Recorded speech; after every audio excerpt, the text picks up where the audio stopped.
গাজীপুরে এবার হোটেলে গরুর মাংস খাইতে গেলে একটু আল্লাহর হস্তে সাবধান থাকেন।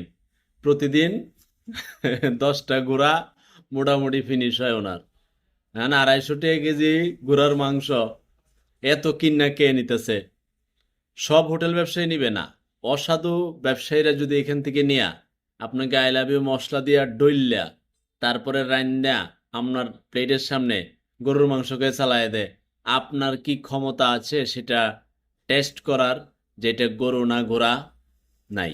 সুতরাং এখন আপনি সাবধান হয়ে যান। আর এই যে ঘোড়া চলতেছে হঠাৎ করে বাংলাদেশে, হঠাৎ মনে হলো যে ঘোড়া খাবো। হ্যাঁ, হঠাৎ। এখন আপনার কি মনে হয়, আপনার রুচিতে কি বাদে কিনা যে আমি ঘোড়ার মাংস দিয়ে খাবো?